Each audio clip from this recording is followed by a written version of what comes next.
నమస్తే. ఈరోజు రాష్ట్ర వ్యాప్తంగా వైఎస్ఆర్ కాంగ్రెస్ పార్టీ పిలుపు మేరకు 175 నియోజకవర్గాల్లోనూ వెన్నుపోటు దినం చాలా ఘనంగా నిర్వహించారు వైఎస్ఆర్ కాంగ్రెస్ పార్టీ కార్యకర్తలు, ప్రజలు కలిసి.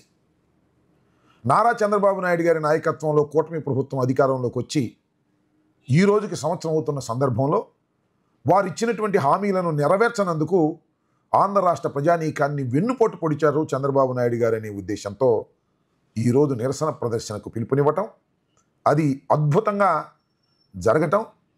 చంద్రబాబు నాయుడు గారు మొన్న తలపెట్టి నిర్వహించినటువంటి మహానాడు ఈ వెన్నుపోటు దినం జరిగిన తీరుకి వెలవెలపోయే విధంగా ఉంది అని సర్వత్రా వినిపిస్తున్నటువంటి అంశం. సరే, ఆ విషయం గురించి నేను తర్వాత మాట్లాడతాను. కానీ ప్రధానంగా ఒక విషయం గురించి మీతో షేర్ చేసుకోవాలని ఈ వీడియో చేస్తున్నాను. అదేంటంటే, ఈ రోజున గుంటూరులో జరిగినటువంటి వెన్నుపోటు దినాన్ని పురస్కరించుకొని ఒకానొక సందర్భంలో పోలీసు అధికారికి నాకు మధ్యన జరిగినటువంటి ఘర్షణ వాతావరణం రాష్ట్ర వ్యాప్తంగా వైరల్ అయింది. యూట్యూబ్లో ఎక్కడ చూసినా అదే వస్తుంది, ఇన్స్టాగ్రామ్లోనూ అదేవిధంగా ఫేస్బుక్లో కూడా దాన్ని పోస్ట్ చేస్తున్నారు. నాకు అనుకూలస్తులేమో రాంబాబు గారు రెచ్చిపోయారు, పోలీసుల్ని నివారించే విధంగా మాట్లాడారు అని పెడుతున్నారు. మనకు వ్యతిరేకులేమో ఆ పోలీసు అధికారి నన్ను కంట్రోల్ చేయడానికి నన్ను అనేక విధాలుగా మాట్లాడనేటువంటి ప్రచారం కూడా చేస్తున్నారు. ఏది ఏమైనా ఆ జరిగినటువంటి ఘర్షణ అనండి, వాదన అనండి, నేను మీకు చెప్పవలసినటువంటి బాధ్యత ఉన్నది అనే ఉద్దేశంతో నేను ఈ వీడియో చేస్తున్నాను. ఆయన పట్టాపురం సిఐ గంగా వెంకటేశ్వర్లు గారు ఈ మధ్యనే వచ్చాడు. ప్రత్యేకంగా వచ్చాడని కూడా నేను ఈ సందర్భంగా చెప్పదలుచుకున్నాను. పట్టాపురం పోలీస్ స్టేషను నా ఇంటి పరిధిలోనిది. నేను ఏదైనా కంప్లైంట్ ఇవ్వాలి అంటే పట్టాపురం పోలీస్ స్టేషన్లోనే ఇవ్వాలి. నేను ఇంతకుముందు 5 కంప్లైంట్స్ని, సోషల్ మీడియాకు సంబంధించినటువంటి కంప్లైంట్స్ని ఈ పట్టాపురం పోలీస్ స్టేషన్లో ఇవ్వటం జరిగింది. అవి రిజిస్టర్ చేయలేదు. ఆ తర్వాత నేను న్యాయస్థానానికి వెళ్ళి రిట్ ఆఫ్ మ్యాండమస్ ఫైల్ చేశాను.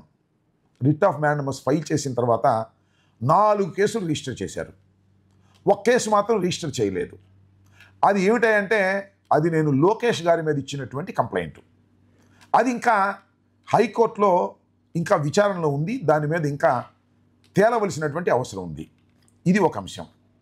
రెండవది ఏంటంటే, ఈ మధ్యనే 2 కంప్లైంట్స్ నేను ఇచ్చాను. ఒకటి కిరాక్ ఆర్పి మీద, 2 వైఎస్ఆర్ కాంగ్రెస్ పార్టీ కండువా వేసుకొని మాట్లాడుతూ ఉంటాడు చూసారా, వైఎస్ఆర్ కాంగ్రెస్ పార్టీకే నాది అన్నట్టుగా ఆయన మీద. ఈ 2 కంప్లైంట్స్ కూడా అక్కడ పెండింగ్లో ఉన్నాయి.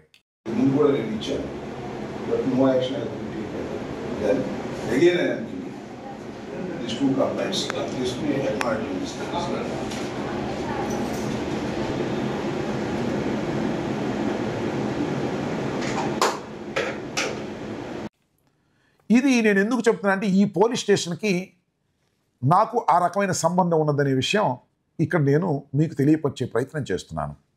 రీసెంట్గానే వచ్చాడు ఈ గంగా వెంకటేశ్వర్లు అనే ఆయన. ఈ పట్టాపురం పోలీస్ స్టేషన్లో నేను ఫస్ట్ టైం ఇచ్చినప్పుడు, కంప్లైంట్స్ ఇచ్చినప్పుడు, వీరేంద్ర అని ఒక షెడ్యూల్ క్యాస్ట్కి సంబంధించినటువంటి ఒక సిఐ ఉండేవారు. కాస్త మర్యాదగానే ప్రవర్తించేవారు. ఆయన్ని పంపించేసి, ఎందుకంటే ఈ కేసు రిజిస్టర్ చేసిన తర్వాత ఆయన ఇక్కడి నుంచి పంపించేసి మధుసూదన్ రావు అనే అతను ఇంకొక ఎస్సీని ఇక్కడ షెడ్యూల్ క్యాస్ట్కి సంబంధించిన ఆయన వేశారు. ఆయన ఒకే ఒక్క రోజు ఉన్నాడు. ఆయన తీసేశారు. ఆయన తీసి ఈ గంగా వెంకటేశ్వర్లు అనే ఆయన్ని వేశారు. ఈ గంగా వెంకటేశ్వర్లు అనే ఆయన నెల్లూరు వాసి, అక్కడ ఎక్కువ కాలం పనిచేశాడు. డీటెయిల్స్ నాకు తెలియదు అనుకోండి. వైఎస్ఆర్ కాంగ్రెస్ పార్టీ ఉన్నప్పుడు రైల్వేలో పనిచేసినటువంటి విషయం చాలామంది చెప్తున్నారు. తెలుగుదేశం పార్టీ అధికారంలోకి వచ్చిన తర్వాత ఆయన తుళ్ళూరుకు వచ్చారు. తుళ్ళూరు నుంచి ప్రత్యేకంగా, ఎందుకంటే నేను పదే కంప్లైంట్స్ ఇచ్చి హైకోర్టులో రిట్ ఆఫ్ మ్యాండమస్ ఇస్తున్నాను కాబట్టి ఈయన ఇక్కడ పెడితే బాగుంటుంది అని పెట్టారంటే అతని మీద ఎంత విశ్వాసం ఉందో మీరు అర్థం చేసుకోవాలి. ఒక విధంగా చెప్పాలంటే, ఇతను లోకేష్తో రోజు టచ్లో ఉంటాడు. లోకేష్ గారి ఆర్డర్స్ మీద ఇతను పనిచేస్తుంటాడు. ఒక విధంగా చెప్పాలంటే లోకేష్ గారికి బంధువు కూడా. అంత విశ్వాసంగా ప్రభుత్వానికి తెలుగుదేశానికి పనిచేసే స్వభావం ఉన్నటువంటి వ్యక్తి కాబట్టే ఈ పట్టాపురం పోలీస్ స్టేషన్కి ఈయన్ని సిఐగా రీసెంట్గా నియమించారు. ఇది ఒక అంశం. ఇవాళ వెన్నుపోటు దినాన్ని నిర్వహించేటటువంటి కార్యక్రమంలో మేము అందరం నిమగ్నమై ఉన్నాం. ఉదయం నుంచి జరిగినటువంటి సంఘటనని మీకు నేను దృష్టిలోకి తీసుకురావాలి. నా ఇంటి సమీపంలో ఒక ఎస్ఐని, ఇద్దరు కానిస్టేబుల్స్ని పెట్టారు. మార్నింగ్ నేను 8 గంటలు లేసే సమయానికే, సహజంగా ఇవాళ పిలుపునిచ్చాం కాబట్టి యువకులు, కాస్త తెలిసిన వాళ్ళు మోటార్ సైకిల్ తీసుకుని ఇక్కడికి వచ్చారు. వాళ్ళందరినీ బెదిరించే కార్యక్రమం చేశారు. మోటార్ సైకిల్ తీసుకువెళ్ళిపోండి, ర్యాలీకి సంబంధం లేదు, ర్యాలీకి పర్మిషన్ లేదు అని కొందరి తాళాలు కూడా తీసుకునేటువంటి ప్రయత్నం చేశారు. ఈ లోపల నేను బయటకు వచ్చి, ఏంటిది మా ఇంటి దగ్గర మీరు ఏంటా, మా ఇంటి దగ్గర మీరు ఎందుకు ఇలా చేస్తున్నారని ఆ పోలీసు వారి మీద నేను గట్టిగా మాట్లాడటం జరిగింది. ఆ పోలీసు వారు అక్కడే ఉండి మెత్తబడ్డారు.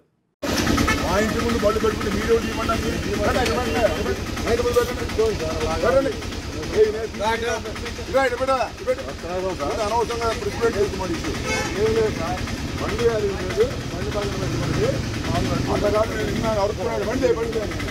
ఈ లోపల 200-300 మంది నా దగ్గరికి వచ్చారు. మేమందరం బయలుదేరుతుంటే వాళ్ళందరినీ చిందరవందర చేయాలనేటువంటి ప్రయత్నం చేశారు.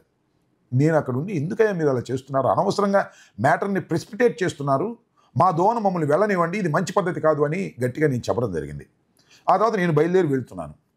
నేను బయలుదేరి వెళుతున్నప్పుడు ఇక్కడ ఎస్ఐ గారు చెప్పాడు, రాంబాబు గారు బయలుదేరి వస్తున్నారు, ఆయన వెనకాల జనం ఉన్నారు అని. వెంటనే మధ్యలో ఆపేశాడు నన్ను. ఆపేసి నన్ను వెళ్ళటానికి వీల్లేదన్నాడు. ఎవరో నువ్వు ఆపడానికని. అది ప్రారంభమైన విషయం. అక్కడ నుంచి అతను ఇష్టం వచ్చినట్టుగా రెచ్చిపోయాడు. ఆ విషయంలో నేను కూడా రెచ్చిపోవాల్సినటువంటి అనివార్యమైన పరిస్థితి ఏర్పడింది.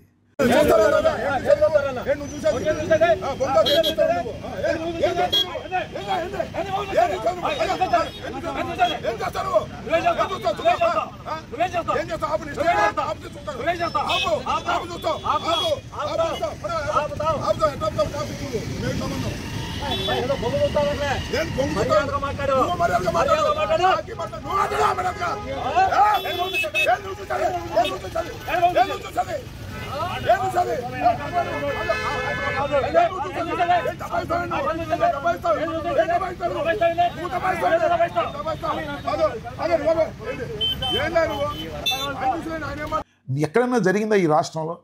ఎక్కడైనా ర్యాలీగా వెళ్తుంటేనో, లేకపోతే ఈ వెన్నుపోటు దినానికి సంబంధించి మెమోరాన్ని ఇవ్వడానికి మేమందరూ వెళ్తుంటే గట్టిగా ఆపాలనే ప్రయత్నం ఎందుకు చేస్తున్నారంటే, చెప్పాల్సిన అవసరం ఉంది. తెలుగుదేశం కార్యకర్తలాగా లోకేష్ గారికి బంధువు కాబట్టి ఆ రకమైన ప్రయత్నం చేసినట్టుగా నాకు అనిపించింది. ఇదే గుంటూరు వన్ నుంచి నూరి ఫాతిమా వచ్చారు. అక్కడ ఎవరు డిస్టర్బ్ చేయలేదు. కానీ ప్రత్యేకంగా నా ఇంటి పరిధిలోనూ నన్ను డిస్టర్బ్ చేయటం కోసమే ఈ గంగా వెంకటేశ్వర్లు గారిని ఇక్కడ నియమించారు అనేది చాలా స్పష్టమైనటువంటి అంశం. కాబట్టి ఇది చాలామంది వైరల్ అయిన తర్వాత రకరకాలుగా మాట్లాడుకుంటూ ఉంటారు. కాబట్టి ఉన్న వాస్తవాలను మీకు తెలియపరచాలనే ఉద్దేశంతో నేను వీడియో రూపంలో విషయాలను మీకు ఎక్స్ప్లెయిన్ చేసే ప్రయత్నం చేస్తున్నాను.